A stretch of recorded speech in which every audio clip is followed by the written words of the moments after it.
Welcome to the Real Africa podcast. I'm Hif the Joker. Besides me is Clive and Ken. They'll introduce themselves shortly. Remember, this is a podcast where we talk everything African films and also Hollywood films. We do deep dives, and we are hoping that you'll watch more African films every time you watch the podcast. But first, let the gentlemen introduce themselves. Well, thank you, Hip. Welcome, everyone. Welcome back to our podcast. Hopefully, this is not the first episode you're watching. If it is, check out our channel as well and see all the other episodes we have done so far, exploring film, especially African film, what it means to the filmmakers, what it means to us people who consume the films, and what it means to the culture in general. Thank you. Hi, thanks guys for having me. And I am Clive Mshime, screenwriter and director. And yeah, just a very big film enthusiast and just happy to be here. We're happy to have you, Clive. So today's film, but before we get into today's film, by the way, what are you guys watching lately? I'm watching a lot of short films. Mhm. Like, I don't know why, I think I've fallen in that thing where I have a TikTok brain now. And so focusing very long is becoming a problem. Short attention span. I know. I'm old, but I identify as a Gen Z now, and so I'm watching a lot of short films because I was like I still want to watch films, so I'm just like YouTube or Moleto, just burning through a lot of short films really quickly. So yeah, that's what I'm on. Yeah, I have the same condition, but for reading, I can't now see it. If I look at a big novel, Are you serious? I'm reading A Little Life. It's I think okay. more than 1,000 pages. Life. It- Yeah, it is oh, huge. It changes you after reading it. It breaks you to pieces, Yeah. but you can't close the book. It's well written for sure. It's just that it puts in that mindset you don't want to be. But it's a great book. It's obviously very well written. It's the kind of writing I would like to do myself. But yeah, I wouldn't. Right now, I'm not reading big stuff. I'm reading some short stories because I want to read and finish. I want to have a story lagging on my mind. I've been watching. Is it called Pluribus? Pluribus. Yes, the thing on Apple Plus. Yes. I like what's her name? The actress from Better Call Saul. From Better Call Saul. So that's why I was like, I'm not willing to invest so much in big TV now, but let me watch and oh man, it's a story for this time. It is definitely a story for this time. I hear good things about it. Though I fail to find it anywhere. It's on Apple TV. So I mean, you can since it's find since it, it's but you streaming, you can't- can find it easily. Yeah. So it's about these guys are working on some experiment in some chemistry lab or something, and then the virus gets transmitted to one of them, and then this virus, the nature of it is it makes you want to infect everyone, the people near you. So what happens is the work colleague gets infected, and then everyone in the laboratory gets infected, and then the virus turns them into like these robots who sort of optimize how to infect the entire world. So then we move a few days or maybe a few months later when the entire... No, this is actually the plot. I'm not spoiling anything yet. Yeah. So we move in a few months later when now the entire world is infected, apart from like maybe 11 people or something. And so now imagine being in a world where it's like the best good zombies. These are not like bad zombies. They're zombies, but they're happy zombies. They are very efficient zombies. They don't need much. It's like a world where communism has won and we are all like zombies, very happy with each other and things like that. And then there are just a few like random. It's a very nice written stuff. Halfway through, I didn't know if you're describing a series or Kampala's dating scene. Oh, I was like, where everyone is infected, no one feels anything. I was like, what are we? Did we switch off to film? So is that right? what's wrong with Kampala's dating scene? What's right with it? There was a program of what? Get off the sexual network. I remember. Wait, the thing at the camera. Just both routers. Now you're trying to turn us into nuns. But like, it has to be a balance. It's going to become a very different conversation. Yes. Okay. Yeah, we can. What are you watching? What are you Jesus, I watch quite a lot, as you know, but I watched J. Kelly because we are reviewing it some episodes later, and yes, it moved me. but I've also finished Eat Welcome to Dairy. I talked about it previously, but still, I'm trying to get as many people to watch it, so I will keep talking about it. No, I watched it and It's really nice. it was something. It is. I don't have the nice. stomach for horrors. I think the It world is is so scared. really nice. I don't know how I can sell you on it because yes, there's a lot of horror, but there's also like a very deep story with like characters and motivations and Okay. everything. Yes. Yeah. But then I feel many people, I was on a live some days back, and everyone was telling me that they watch it, but they don't really understand it. So I think it's because I read a lot of Stephen King books. Yeah. Maybe that's why I get it. Makes sense. Yeah. But I think if you do not know some of the backstories of Yeah. Yeah. of Pennywise and all of that, What you Pennywise? might be green. Yeah. That's what I think. That's what I think. But still, watch it. I mean, to be fair, it was the biggest book I've ever owned. It's like 1,000 something pages. Yes. I read that book and I'm a slow reader, so it took forever. It's How like many years? I don't know. I don't remember. I just remember there was a point where like it was my whole identity. I'm reading that the book is not getting done, and I'm like, it's not like I'm not enjoying it, but Yeah. I think that's For me, that's that my was story The with Game Stand. of Thrones. with The Stand book by of Stephen sci-fi. King took Yeah. me, I think, 3 months to read, but it's really huge. I think it's as big as it. yeah. Mm. And there's this thing that I like and hate depending on the day, where he'll just focus on one small Yeah. thing and run for And like run 5, for 10 like- pages. I'm like, Yes. it's a pen. Why are we here? No, it's the same thing that Tom Wolfe does. Oh my God. Okay, let's stop books because I'm going to.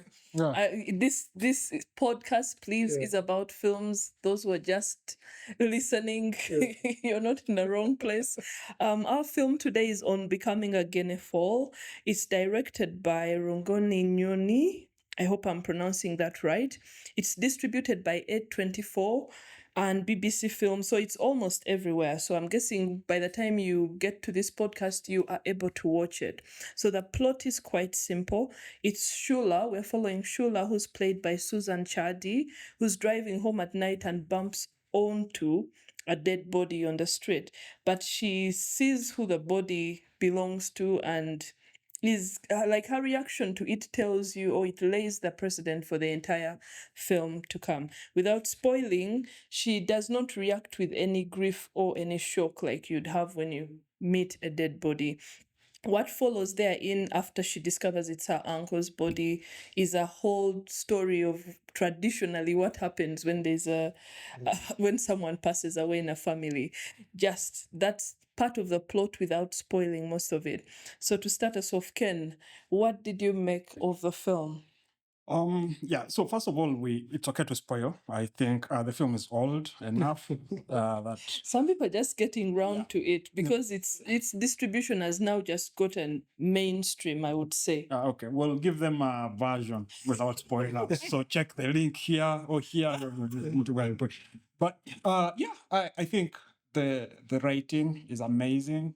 Yeah, the writing has the depth. The ladies, I think, Zambian Welsh. Yes. And so one thing I know about most writers who move from Africa to UK, they move to do their like extra degree in writing. I'm assuming if she wasn't like born there, I'm assuming it's the same thing with her. And most of them are really, really, really, really, really good writers. So I liked the attention to detail, to the culture. In the writing, like how you follow, because that's not the practice, at least in my culture. We have Baganda. Some things are similar, but not so much. It's not the practice in the current Baganda today. But, I could understand almost what the funeral processions are about. So I also liked that this is a perspective of grief. That I think people are shy to write about. It's not very easy to write that perspective of grief that's not overly dramatic, right? Yeah. Because there's a scene where, they're sitting crying and one of the aunties hugs and tells them, man, you have to cry, embarrassing us, right? Yeah. And I've heard this before. I have heard someone tell someone else at a funeral. I was told that meanwhile, so I get it. Yeah. Oh my God. Like, Yeah. So I liked that approach. It sort of shows and that's why I assume I haven't like read much about the writer, so I may be wrong. That's why I assume that she has lived in Zambia actually, and she has gone through at least the funeral. She has gone through a similar process. I liked the cinematography. It was okay. It's not very cinema-ish for me, but I think it was fitting for the story. So this is a funeral. You don't want to make it beautiful. You don't want to make it like Train Dreams, right? You don't want to make the picture again overly nice, which I see. There's a theme around water that I didn't get. You know, the flooding dormitory, the dream shepherd. I don't think I understood that, but I think she was saying something around water. But that part, I tried to. I want to overread when I'm watching because it takes me away. But I couldn't like make sense of it for myself watching the film. And again, the biggest theme is where for me I have my biggest reservation is the dead man. You know, it's African culture to not say bad things about dead people, right? And so she tackles that. Yeah, she goes straight for that. That's what makes the writing so deep. I don't think I agree entirely with her the way she resolves this, but this is a story and it's very well told. I like that. I also felt maybe there's a little bit of too much Western feminism in the way she looked at the story. Yeah. Really? Yes, I thought because so the conclusion of the story, and this is I don't know about Zambia, but I assume it's the same. If your brother dies and you're going to take the brother's property, you have to take the wife and the kids, right? But the judgment, and maybe this is how they do it in Zambia, the judgment in this, at the end of the funeral, is they take away all her property, but then they're going to leave her to suffer with the kids, right? And also they don't know about the other one, right? So that by itself, the reason why all these customs live on is they have actual value they serve to society. The thing is, when white people come with their logic and rationalism and attempt to claim that we're irrational, they found a society that has actually existed. And a society that has customs that kill it, a society that has customs that are exploitive, just doesn't go on. And I think she did not pay attention to the parts of those customs, to the reason why those customs exist, right? Again, she looked at this from a very Western feminism perspective, as very patriot, whatever the word is, which maybe it's true. And I'm not from Zambia, so I don't know. But I would have liked for her to give that perspective of the why actually when the funeral happens, I know it's not practical today, but why before the white man comes, before the civilization, the Western civilization comes here, why that was important, that a Namwandu either can star alone. Actually, the man even had what? Rather, the man had a son, right? So if you have a son, was it the same wife? By the way, I don't know. But if you have a son, then the son automatically inherits your stuff if you don't have a will. But if your siblings are going to come to claim the property, they have to claim the wives as well. Yeah, that is just the part of it that I don't think I understood properly. Okay, I felt she must have just ignored because it doesn't serve the feminism part very well. Or maybe the culture evolved, parts of the culture evolved, to merge with capitalism where you can own property, but you can't own people. And so now the custom has evolved to a case that you can just rob from your relatives, right? And maybe that's her criticism, but I feel like that was lacking a bit, and I assume it's because of if you're looking at it from like that feminism perspective. What else did I like? I think generally it's a very good film. It's worth watching. Generally there's a lot to learn about culture, about, because she's a modern, Shula is a modern girl working remotely. And then, she gets bullied into leaving her job that day when she runs to the hotel. She gets bullied into going back to Mon. And, the similar singer drama. That part was totally well done. Well. The casting was well. I think surely they should have cast someone who doesn't look like Mchotala. Oh my God. Yeah, because the parents, the father and the mother, don't look. They look so Zambian, right? And when they cast Shula, she again looks like, I understand the character, being like the maybe CEO, whatever she was doing, having like a very modern workplace, but they were supposed to get one of those like typical looking Zambian women. So we see someone who we don't expect to behave like that, behaving so modern, right? That is for me what I would have liked. But I generally, I think I'm so glad that I had to watch this film. Yes. I mean, first and foremost, as a member of the melanin deficiency, I'm going to fight for our opportunities in the industry. The both of us. You get it? Like, what do you mean we shall not be cast? What do you mean? We will sunbathe if we do. We're not going to just fly. But like, I also like what you mentioned about culture. Like, it's also like very sobering because I have a bunch of friends who have like who left after, let's say, uni or wherever, and went abroad and then had to come back after years and everything. And it's very sobering because my brother is based in Berlin, Germany, and like the few times he comes back, he grew up here for the most part up till he was about 22 or something. That's when he went. But now, years later, he comes back here, and it's very interesting seeing culture shock through the eyes of someone who was born in a place. To be like, oh, wow, I'm from this country, then I've gone to this country. Never. But like, what do you mean experiencing culture shock from your own people? You get it? So it was also it was very interesting for me to see how that feels like to, especially like immigrants or whatever. You come back and you've changed. There's a quote I remember, something along the line. I may butcher it, but something like, even though you went back, would you belong? You know, because there's going back to a place you think is home, but now it's not. Doesn't. You have changed. Yes. You know, you see things differently, and that kind of thing. One thing I loved about it was accountability. And also in culture, speaking ill of the dead, of course, is a no-no. But then we need to break that, you know, because like silence keeps a lot like thriving, you know, like death shouldn't be the great escape, you know, because like all of a sudden you get to do all these things, and the second you're facing accountability or not, you're like, it's too late, I'm dead, you know, and you're there laughing from either above or below. And I don't think it's right.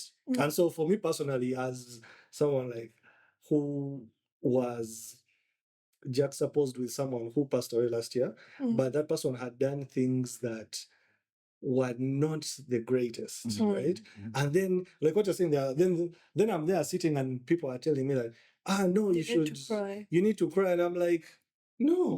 Why should I? This person hasn't earned this, you know?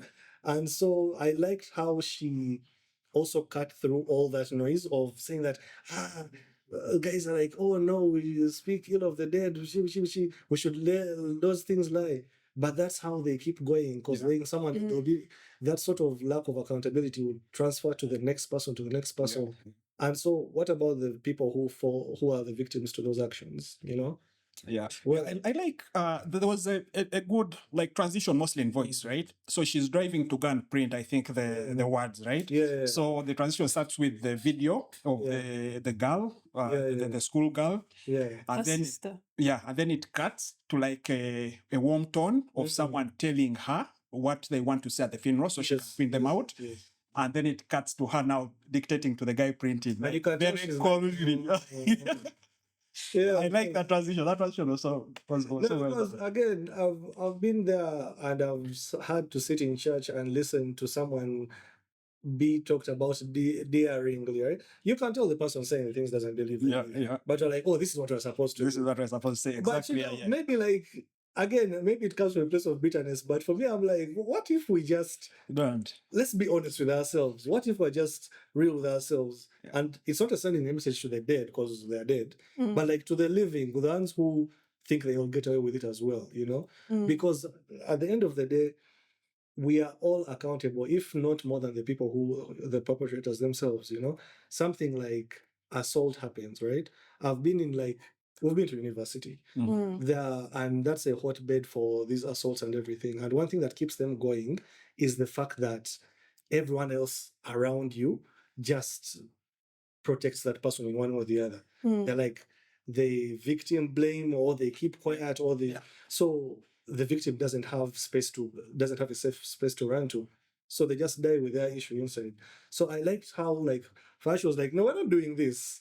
It almost felt like a superhero movie to me. Like, you're like, against everything, let's figure this out. Like, let's address these things, let's put them out. And so for me, I just love the what? a relentless pursuit. I also wonder, I don't know whether this is also true in like African cultures, rather in like Ugandan, the cultures here, the Bantu cultures here in Uganda. First of all, I like that I could understand most of the language. Yeah. Like I would hear. Me, I was actually surprised. I was like, wait, did I just? Yeah. I just love like what you're saying about language. I love how like it's like blink and you wait, did I just? Yeah. Then you're like, Yeah. at some point you thought like you're just hearing things, but then you're like, oh, positive bad too. Then all of a sudden you're forced to have a conversation about the language itself. Yes. It was really good. Yeah, so I have so many words to say in reaction to what Ken said. I like that you watched the film and then you saw it through feminism. I don't know how that happened. For those who I think now, I'm assuming we've all watched the film. The Uncle Fred molested or raped like 4, 5 girls when they were really young. And the mothers knew about it, did nothing about it. The fathers probably, the fathers are too busy moving around and being absent, but they suspected because we have that when Shula's dad asks her, "Are you fine? Are you fine?" Like he probably suspects, suspicion, yes. but he is not even ready to face it. Yes. He's not ready to face it. So these are things that are happening in so many African homes. So many African homes.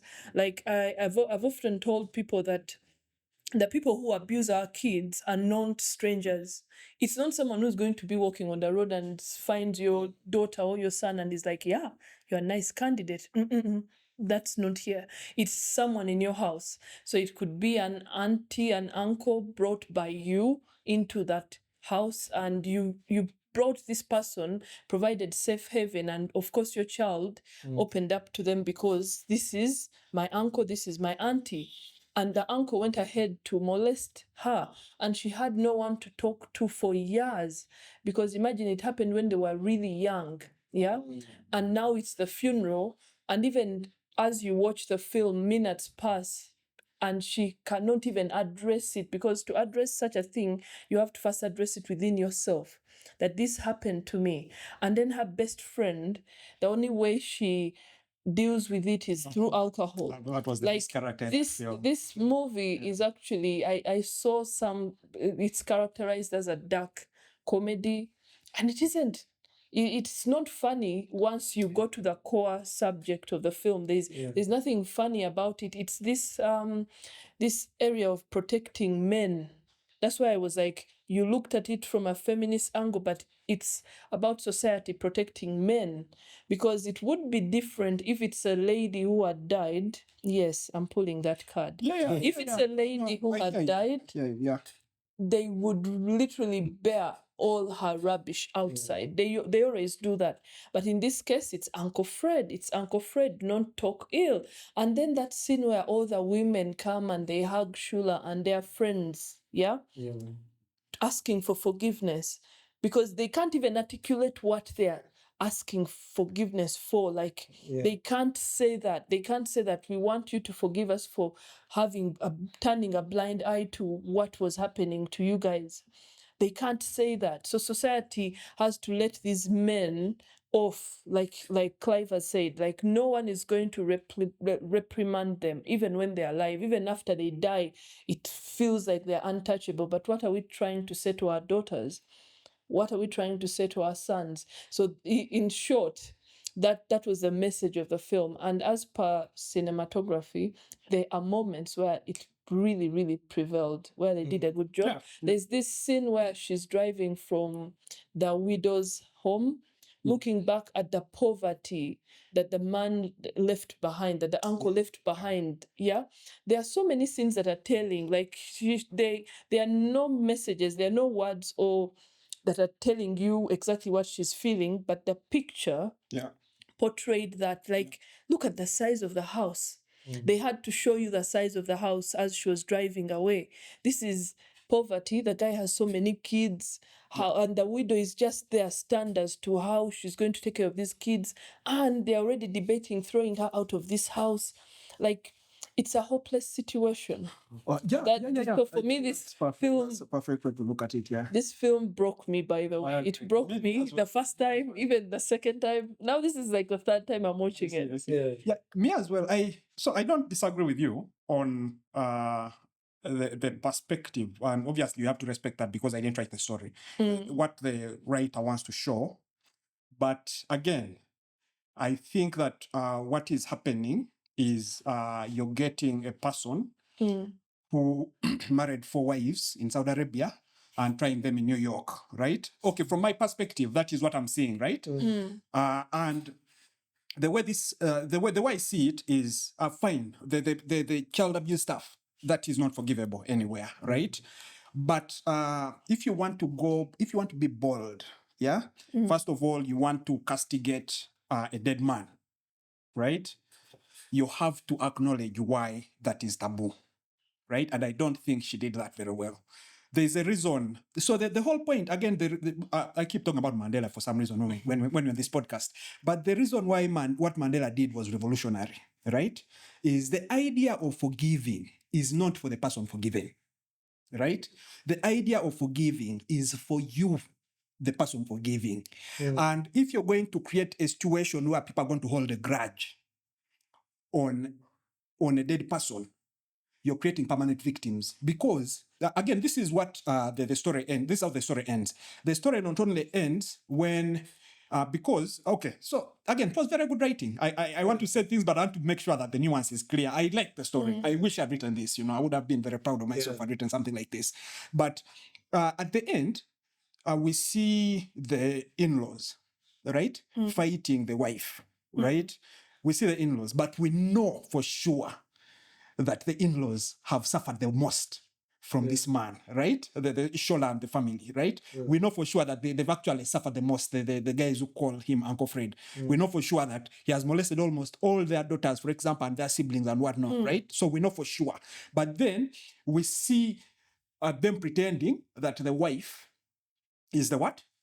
Is the one who has mistreated the husband so badly. And so basically, I think what the writer was trying to do here was to show us that some of the society is so passive, right? It's so passive, they're not willing to step up, right? And maybe actually this is a good way to understand it. And the way they start castigating, the way you hate a dead man is because you're not brave enough to confront the man when he's alive, right? And if you don't forgive a dead person, this is by the culture why we don't on Malal, you don't go and start cursing the person. Actually, it doesn't matter. In Buganda, it doesn't matter if you're a woman or a man. When you die, we come and remember only the good things because you're dead. In Buganda, spirituality, by the way, is the only way to prove that your mayemba is stronger than mine is if your mayembe can kill me. You understand? So if you have your juju and it can't kill me, just assume mine is stronger than yours, right?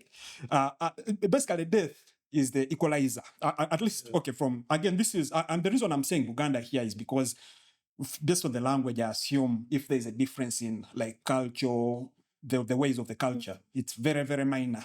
The borders were drawn by Europeans, right?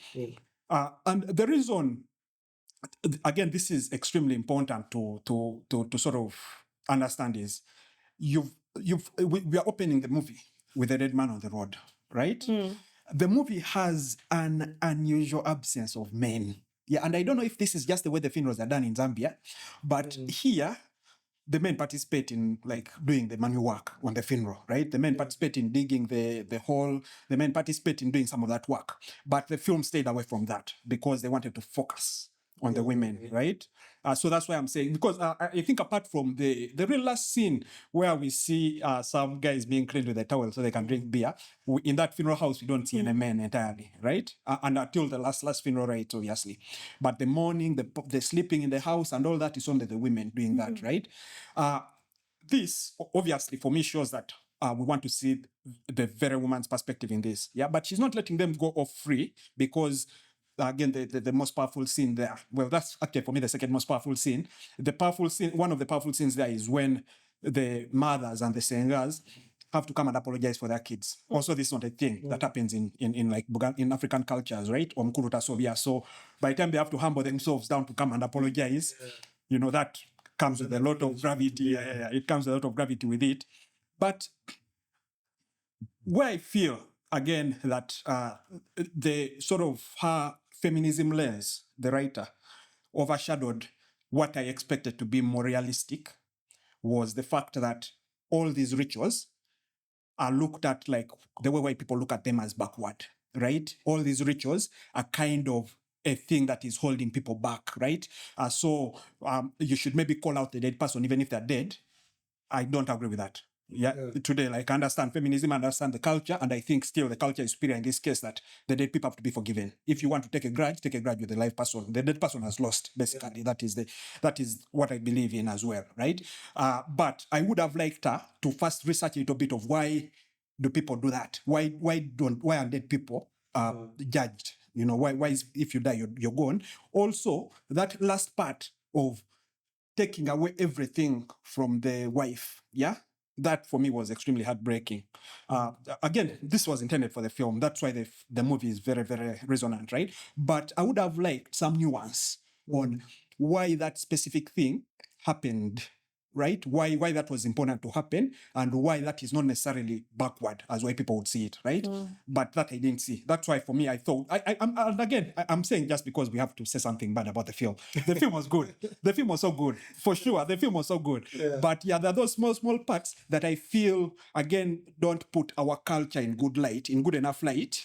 And this is because, again, after spending 13 years in secondary school and maybe another so many years in university, you start to look at things from a Eurocentric perspective because that's what we're told to look at, right? But there is a way before school that people looked at society and people modeled society and people modeled interactions that justifies why these cultures were there. And justifies actually more than Europeans. Baganda, those Zambians, Bembe, I think they're called Bembes, they were more peaceful people than white people, than, you know, all those guys who came to conquer us. And that's because we had models that actually worked for our society. Yeah. I hear you on the culture part, but more on the forgiveness part, I think I have to disagree. This is a very radical take that comes from a lot of my biases that I've encountered through life. But like I realize that sometimes forgiveness is a tool of weakness, in the sense that sometimes we use forgiveness to fool ourselves into thinking we have control over a situation. You know, like you can't seek justice. So, oh, I forgive them, you know. But then at the same time, when you use it that way, you kind of provide a soft bed for accountability. Yes, You yes, 100%. And like I know what you said about like speaking ill of the dead is not right and everything, but there's death happens to everyone else but the dead. You know, everyone else has to deal with it except them, because like in the movie, the one person that we did see at all was the uncle. Everyone else Don't even know his dealing with face. it. You get it? Yes. And so I feel like why I really loved her, and I don't know if you look at it I didn't look at it from a feminist perspective, but like a human perspective, is she refused to let this guy get away with it. And it's less about him and his legacy and more about in the wider scale a message to everyone else, you know, that you cannot just let these things go. Even to those people who are there who are failing to talk about it, because at some point everyone seemed to be shying away from it. Every time she brings it up, there's don't talk about it. Whatever. It's a message to them that you guys are complicit by saying not talk about it. You guys keep it alive for the next uncle. And it's sad that there will always be a next uncle. But maybe if he sees the way this one is not being let off the hook, even in death, maybe he'll think twice before entering that room with his niece, you know? And so for me, like, having come across people very close to me, because there's that thing where, like, they say every woman you've met has a story like that of some sort. Yeah.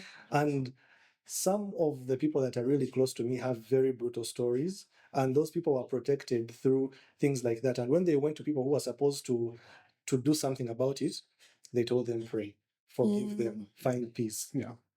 We should have burnt those people alive. Yeah. I'm sorry. Because I feel very Strongly? very strongly about this. I hear, let's let it go. Let's what? Like there is a level of accountability. You get, and so that's one part of the movie that really spoke to me, where like I just kept, that's why, again, like that, it wasn't like a flippant statement. I really felt like she was a superhero because she's going against such a big force, which is tradition and like generational tradition of silence. And she's like, do you know what? I'm going to head it, like go after it, you know? Yeah. And so it's less about feminism, more about humanity, I feel, you know? Like, this is wrong. Like, an adult guy doing this is wrong. And so I have a very touchy, like, relationship with forgiveness because I've seen in real life how much it It's lets counterproductive. yeah, it lets people get away with things. Not that you should like keep that Yeah. thing in you and it rots you, but like before we say, let's forgive them after we give them their 1,000 lashings. Yeah. You get be like, you know what? As you bleed and shake to death, we forgive you. Yes. Okay. No, that's actually a good thing. So in Buganda, and again, this movie is not about Baganda. I'm just saying Buganda because it's sort of very Quickest close example, to our culture here. But in Buganda, the only dead person they don't forgive is one who strangled himself, one who committed suicide. Right? Yes. So that one, they cane him and they kill him. But again, this is a very good movie actually to even discuss this idea of forgiveness. There are two important stories, I think, archetypical stories in globally about forgiveness. Yeah. One is the Mandela story. You know, Mandela took 27 years to forgive, right? Did he forgive or you were told he forgave? No, again, the story we have publicly. I don't. You were told he forgave. Yes, we were told he forgave. Yeah. So I'm talking about forgiveness, the structure of it, no, not the actual human emotion involved. I don't personally think so Mandela took it took him for the story of the forgiving Mandela, it took 27 years, right? And all this time, there are negotiations back and forth. Yeah. And your point of, you know, forgiveness is a lack of accountability. I think forgiveness is a selfish need to move forward, right? And I was reading a lot of Mahmoud Mamdani's work, right? Mahmoud Mamdani, after, you know, he wrote this book here, was it Slow Poison, right? So I was starting to read a lot of his work. And, you know, he also tackles a little bit of that, of what is individual accountability, you know, what is sort of a political crime where you just, the only way forward is to make sure you create a new society where the survivors exist in it, not just the victims, right? So he was talking, like, for example, the Mandela situation. How do we create a South Africa where everyone who has survived apartheid lives in it, not just the people who are the victims of apartheid, but even these perpetrators of apartheid. How do we create the next generation where they can also live in that society, right? And again, obviously, the argument is if you keep, you know, Newton's laws, if you keep acting and reacting, it's going to always blow up, right? Yes. So it's the same thing when you see the way Germany is treated after the World War. After the First World War, Germany is punished. We have a Second World War. After the Second World War, it's punished, but sort of in a forgiving way, and we don't have another war. And, you know, Germany doesn't create another war after that, right? And that is one archetypical story of forgiveness that is more institutionalized forgiveness, right? The other story is the more individual forgiveness, the Christian story of Jesus, right? But the thing about Jesus is you can either, so from this book, rather, I even think about it as a book now because it was so deep. From this movie, right? The father, we see the father is shy to bring this up, yeah? But you know for sure that if you think your uncle touched your kid, you're going to go and strangle them, right? So the reason I think that the father is shy to bring this up, the reason the mother, because there's a scene where they go into that Guinea Fowl house, and the mother and the daughter asked the Shula asked the mother, father is asking whether Uncle Fred touched me. I thought you had told him, right? And the mother tries to change the subject, blah blah blah blah blah. But the reason why the mother is covering even to the father is because the father also is not innocent. Okay, that is the implication I got from the story, right? So again, the Jesus forgiving story is you throw the first stone, and this usually is easier to interpret in light things, but it can get as heavy as that, right? Stuff, you throw the first stone if you don't have any sins. But also the Jesus story shows that the first person who is going to step up to be Jesus, the guy has to die. You know, if you step up to sort of go against the society, if you set up to call out the molesters and whatnot, because they are so many and they're so powerful, then they're going to kill you. You're going to change the world for sure, because you're going to you're going to be a Messiah, but that is going to cost your life. And that is sort of the big lesson from the Jesus story. And we don't have that. So that is a revolutionary story. I think that's why the Christianity religion is so powerful, right? We don't have that framework in Africa before the Christians come, before the missionaries come.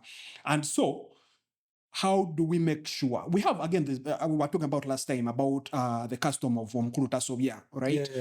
About how you, as a child, you have to absorb your parents' faults and hope you don't move them forward to the next generation. Because when you move them forward, now it also react to your kids, right? Because in the end, also, if they have to blame you, they have to blame your parents, and your parents have to blame, your whole ancestry all the way down. So we had a different framework of doing that. And okay, maybe she didn't want to portray this basically. It may have been actually a personal story to her. That is why, again, it's hard to critique a well-written story. But yes, I think she does well with that. But one thing actually that I noticed about Shula that I didn't like, and I think maybe I'm even fixating on like her color. Yet I would have been fixated, but I don't think maybe she was the best cast, because so they're not grieving. I totally agree with that. I think she did not deserve to grieve, and that transition there that shows from her hearing the voice was voiceover she's driving, right? Of the sister, the young cousin, talking about how she was molested. And then it transitions to the words they've given now on the phone of how she should write about the dead uncle, and then transition to her coldly dictating the same words to the typist, to the person at the computer typing the funeral rites, the printer. And that was perfect, to show that her coldness is justified. Now it makes sense why, when she was coming from the party, she was sort of absent from the grief, right? And there was a small transition when she was coming from the party of the younger her. I did not understand that actually until like later when, But when Shola goes to the wife's home, and the grandmother begs, I've had this also before in my real life. The grandmother begs that, please don't take away the house. Man, I was moved. I was like, fuck, this is so deep. But she doesn't cry. I was like, no, this doesn't make sense. Like the acting here is not consistent. For me, that's what I thought. Like that was supposed to break her as well, because she already hates this guy, first of all. And now she's with another woman who she's supposed to sympathize with. But okay, again, I don't understand the direction there. But that part made me feel like, okay, we should have got a different actor to portray this. There was not enough range. No, go on. Sorry. I think you have to defend that, but yeah. Well, I had to keep up with the number of things you said. For one, you mentioned there were no men you saw around. And for someone who's a Mganda, you have been to so many funerals. I have been to so many funerals. And the rule is, for those who don't know, the house becomes for the women to grieve. Men and women don't grieve in the same space. I thought you would know that because you're Mganda. So they have this fire that they light outside that's for the men. A man is not supposed to be asleep in the house when there's a dead person on the ground or when you're grieving. So because men, culture believes that women grieve in a more, they will roll on the ground, they'll take off their clothes. So men are not supposed to see them in that light. So men stay in the compound by the fire, and the house is for the women. That's like it. I've never asked why, but every time you go to a funeral or to a vigil, that's the same thing. The women are in the house, they will find where to sleep on the floor. The men are by the fire or getting drunk somewhere, but never inside. So that's why the only time you get to see men in the picture in this film is when she's taking food to them outside. Remember, when she's taking food outside, that's when you get to see men, and the men are telling her, oh, I want this, oh, I want... And that's exactly how it is here in Uganda. Okay, I think I actually might have missed that. Yeah, I think you missed it. Then another thing you said was her cold reaction or no reaction at all to the grandmother saying, please don't kick us out of the house. When you have been through a lot and you've bottled it for years, I don't know if we are underplaying the gravity of being abused. I don't know. I don't know if we're underplaying what it does to your soul, what it does to your emotion. So the only time she breaks down is after her, when her all the women come and give them hugs. That's when she breaks down. That's when the gravity. That's when the gravity of everything. So there was no way she was going to break down when her grandmother is telling her don't leave. Already she's seeing how pathetic the entire situation is. Yeah. Because imagine she's learned, she's well learned, she has a job. So imagine you're looking at all this. This man who raped us has the guts to have as many kids in as many women, and he's not even taking care of them. Yeah. Then to address the final number, the final scene, where you're having the in-laws versus the widow. Now, culturally, now this is funny how I know all this. When let's say your husband dies, yeah, the family, his family have to come to your family, or you go to his family and explain the circumstances in which he died. If it's medical, in fact, it's why they even bring in doctors at vigils, and doctors explain step by step how this person died. At first I often wondered, because doctors are very busy people. Why are they there? In fact, they are given time. A doctor at a funeral or what is a very important, because he's there to convince the in-laws that there was no wrongdoing. This person got sick. In fact, if you have been to one and you remember how deep they go, they will start telling you how they started treating him over simple things, then it went deeper, deeper.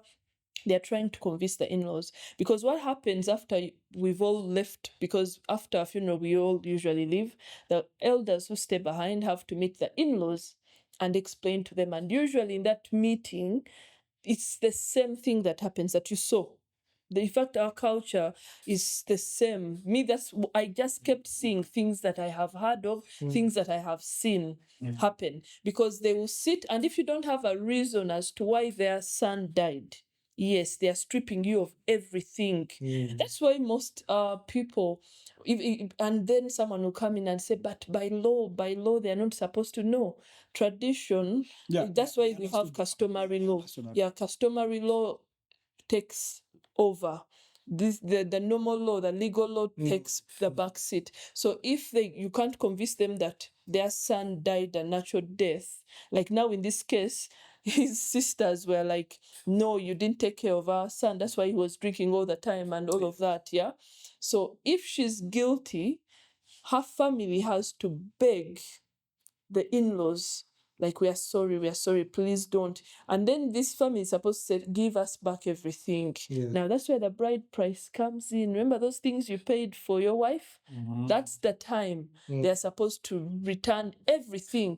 Everything. That's part of the Buganda culture. Yes, it is. Yes, it is. I didn't know. Sorry, I didn't know that. I'm not saying no. I'm saying yes, I did not. I am not even a core Uganda, because my dad is Uganda, but my mom isn't. But I have seen this.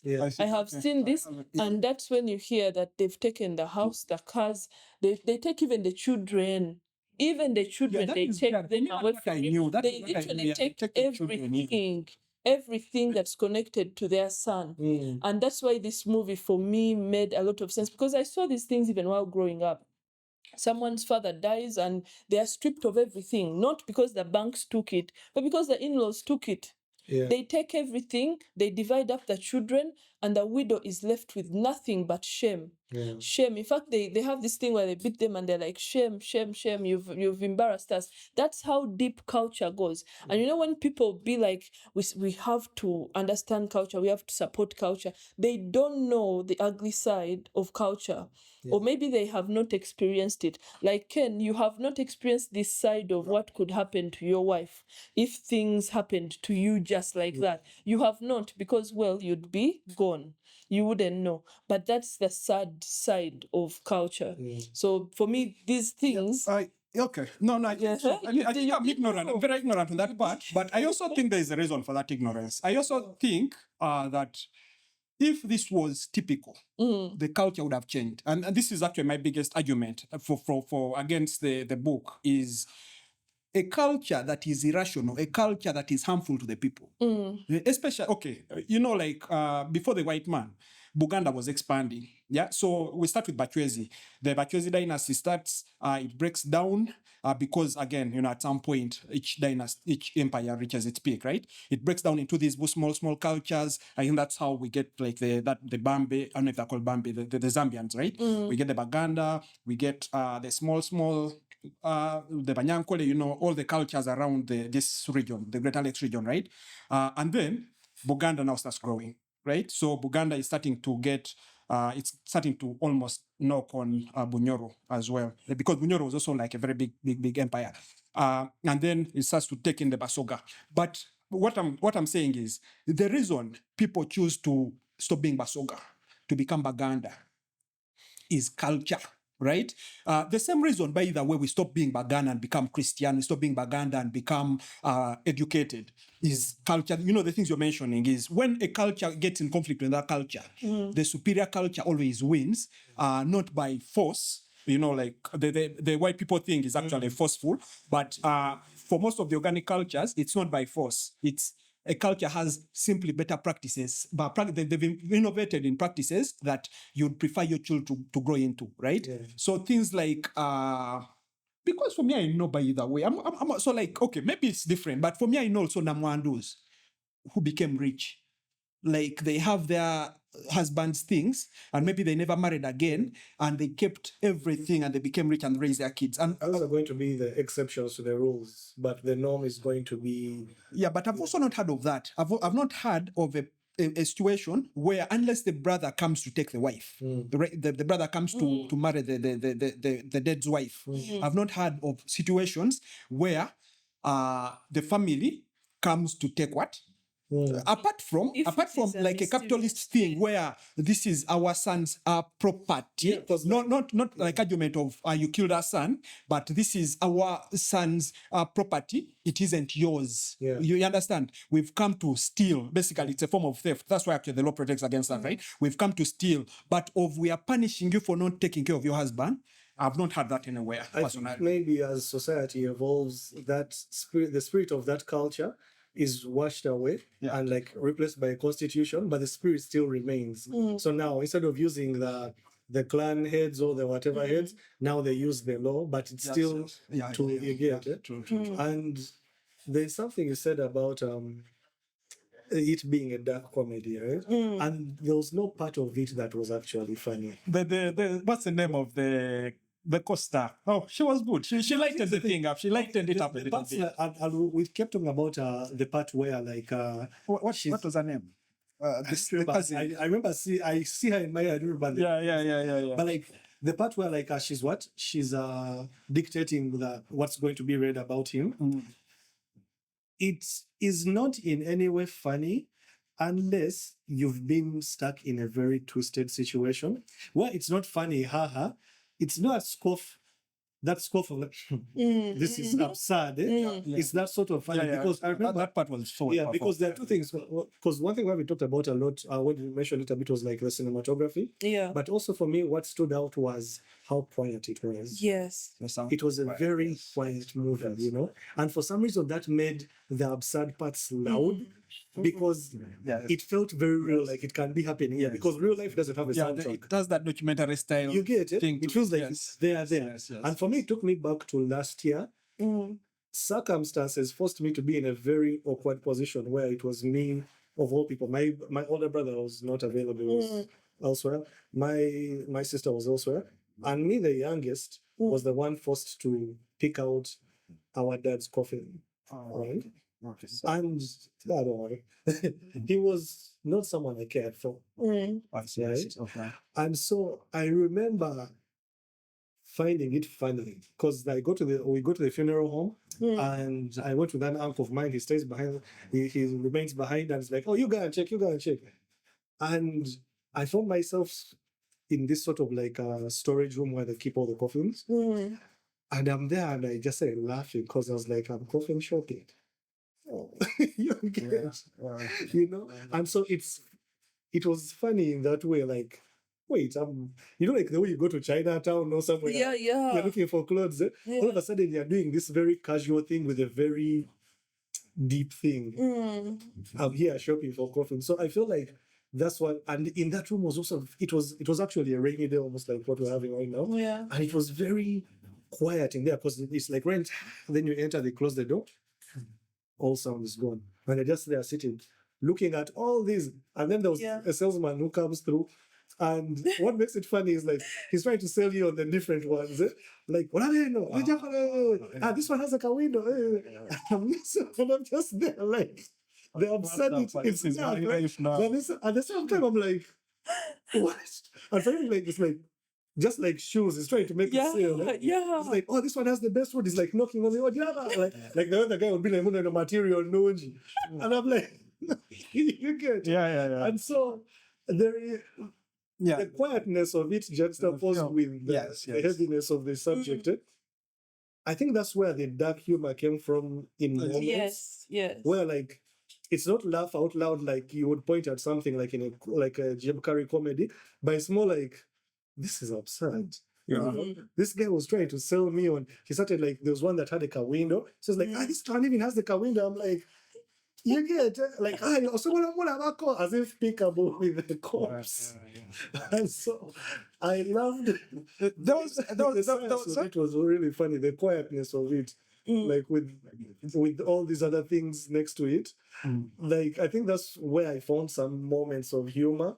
But for the most part, so there was the beginning of the film, right? So before we know that's going to get that dark, right? Yeah. We just see like a dead body, and we see this we see Shula wearing like that weird costume. Yeah. So you don't know where this movie is going, right? You don't know where this movie is going. And then that cousin comes, and then she, like the fed up person, like that friend you have, you're really, really fed up of. She comes, she knocks at the window, and she refuses to open. Like you like, in your mind, you're like, okay, now I know this kind of thing. And then she plays that Nigerian song, and she starts dancing in them. Like for me, that part, I was like, this is a funny movie. I think that's like also like a very good skill the director had of luring you into it. By the time you go into the middle, into the dark stuff, you're very, very much invested. Now you can't come out of the film. I think that's what also makes it perfect. Because I really loved how, again, like how it did not rely on the soundtrack. Like sometimes I hate a soundtrack because I don't hate it, but like I don't appreciate it in moments because it feels very much like how I feel about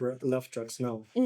Laugh tracks are a very weird cheat code to tell you that, hey, laugh. You get? I used to appreciate sitcoms, I used to appreciate them back in the days of Friends or whatever. But these days I don't like them. Like if it's funny, I'll laugh. Don't tell me. You get it? And so sometimes soundtracks are this thing like, let's put a sad song here and then to let them know. But like it's very brave of the director to be like, no, if someone feels something in this moment, they'll feel it genuinely without being cued or to like, oh, this is a sad moment, I'm supposed to feel sad. And so like I just feel like it was such a confident move on the director's part to have so much faith in their actors and their script and those moments to be like, you know what? You don't need to be told when to feel sad or excited or whatever. Just let's just be silent, and you in your personal life or with your capacity for empathy, you will know when to feel what, It was very confident. I just really admired it. I was like, okay, like this is someone who knows what to do with, because like how, not to call like our own movies out in Uganda, but like if you watch an African, they rely on those cheap gimmicks a lot of the time. Like you get it. That was a Nigerian invention of like forcing you to feel. You get like, let's say someone is sneaking into a house. You get. But then there's like, if you've set it up enough and so on, you've set up the stakes enough. Well, you don't even need that. Someone will sneak into the house and you won't be able to breathe. And so it was very confident. I'd like how confident the director was. She was like, me, I know the story I'm telling. I know you'll feel what you need to feel when you do. And so, and again, that layer of when the absurd things happen, juxtaposed with the quietness of it. Now that's when like I saw the dark more comedy moments. Because again, I watched it after that situation of mine happened. So I was like, when she was like on that thing, wow, we are typing. I remember I was also being told like, there was a point where someone came and Reverend came and was like, hey, so there are some things we want you to say about your diagnosis. And people was like, you make sure you mention this. And I'm just like, guys, this. I do understand. How did you rate the film? How did you rate the film? Just for us to wrap it up a bit. How did you rate? Out of 10. 10? Yes, we rate out of 10. It was a solid 8 for me. Okay. Yeah, there was a pacing thing here and there, but for the most part, I was in. So nice. I'll just take back the 2 for those few moments of pacing, but nice. Yeah, but I really, I do that. Otherwise, we would have been a it was such a good movie. Such a good movie. Ken? Yeah, I think the most important thing that the film did for me was to make me think about parenting, right? Yeah. Because Yeah. we see that dad. We see the dad in that one scene. So we hear the dad, the typical, African tax father, right? When you come to him, he expects something from you, right? We see the dad. We hear him on the phone the first scenes, and then we see him once, and at that point, there's love, when he calls the daughter after she has left, there's love. These are awkward things, we don't know how to talk about them, but there's love, like, but the uncle, Richie, things like that, right? And I can see that. And for me, what it made me think is, is it enough to love your kids, right? Like, is it enough to just love them? What is the best way to raise your kids? Because I think for most parents, well-adjusted parents, love is a given. You're going to love your kids involuntarily, right? And I was thinking maybe respect, if you raise your kids when you respect them enough, they grow up in a world when they expect to be respected, right? And I think that's the difference, again, between Shula and the cousin, is Shula exhumes that kind of respect, right? Yeah, and she's a very big, the parents are, the dad especially is a dependent on her and so on and so forth. So for me, that part of the film, I think, was the most powerful part. I did not like Shola's performance, unfortunately. I did not. He has a thing for us. No, not because of the color. I did not. I feel like she didn't show enough range. Again, in the end, it's a drama. You have to act, right? In the end, it's not enough to pretend it's real life. As an actor, you have to bring something to the table. And I think that for her, maybe that's the direction she got, but I didn't see that. I did not see the range. There are times when I expect you to mirror my sadness, and she did not do that well enough. Even when she saw the video, her quiet sadness, it was so consistent that you couldn't tell it apart from when she's actually too sad and not sad at all, right? And for me, she came off as actual autistic to some extent, right? So I did not, maybe that's what she was performing, I don't know, but I did not like that. And that is the only thing, actually, for me, I'll take away one. I thought this is a perfect film. I'll take away one from the from the score. I'm giving it 9 out of 10, right? This is the best film I've ever watched, I think, ever. To be honest, yes. He never rests films. Yes, this is. It was so powerful that it takes you through the whole journey. You feel everything. So that is the one thing. I just feel like that one part, if they had cast someone else, it would have been my perfect 10 film. These are the things I'm arguing as this is my opinion versus the writers. And also you've enlightened me about the culture thing that maybe I was taking that one. But overall, I really, really would recommend that film. I enjoyed watching that film. I was so glad that I watched that film. And I was so glad that I could see someone portray Africa like that. Okay, maybe also the one thing.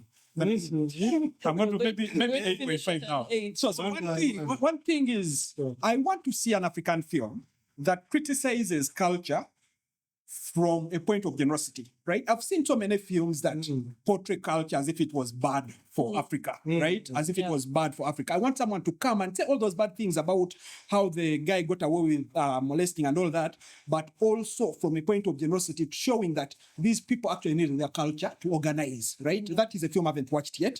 So I'll leave it as a 9, okay, because that would be a film maybe I'll make. But yeah, I love the film a lot. I would recommend it a lot to anyone. Just jumping before you smoke. Not that I'm pushing back against your point. Like, it's very valid because, like, you saw the performance from your perspective. But I guess why I understood how strong-faced she was is something you said about somewhere along the lines of abuse and everything and what it does to someone. Like, her having lived with this for so long, and then being faced with it like in your face at that point, I kind of understood where a performance like that can come from. She was working with a sort of numbness of like that's the word that I even had in my head. I'm numb to all this. You almost just want it to get done. I see. Because again, not to bring up my own situation, but I remember those few days as I was dealing with all that. Again, guys are like, feel this, act this way, and I'm like, man, I have work to do. I just Can we get? I think for the film, maybe this is also the director's fault. They have to show. Like, you have to justify. Okay, here's how I imagine the film, right? They would have shown us one personal moment of her breaking down, right? Should have said solid in her interactions, but maybe at the end or somewhere, or maybe just her sitting on her thing. They would have shown us like one thing that we see the person behind her. Otherwise, we are looking at Sheldon Cooper, like character in Big Bang Theory who has literally no emotion. That is what I thought. And the drama, in the end, you have to act. Like, I guess. you portray what you portray, but in the end, don't go Nigerian, don't overdo it. But in the end, you still have to act. And I think she did not. Okay, for my taste, broke down. She broke down at the end. She broke down at the end. And what Clive has said about being numb through a situation, when death happened to me, yes, you get numb during the entire procession. It can even take days, but it's all these adults telling you what to feel. It's all these. That's why I relate to what you've said. It's the adults telling you how to feel. The entire period you're grieving, they are telling you. Like you said at the start, they even tell you cry because you're embarrassing us. Like they believe you have to feel and show whatever you feel. So exactly what you said, that you wish Shula would have showed her emotion. But her emotion at the time was numbness. It was numbness till her aunties came around her. And Sansa is the cousin. That's the name. That's the name you guys were looking for. They came around them and let them. It's like they finally got permission to cry. So for me, even they are okay, but you go. To rate it, I love this film. I watched it first with a group of people.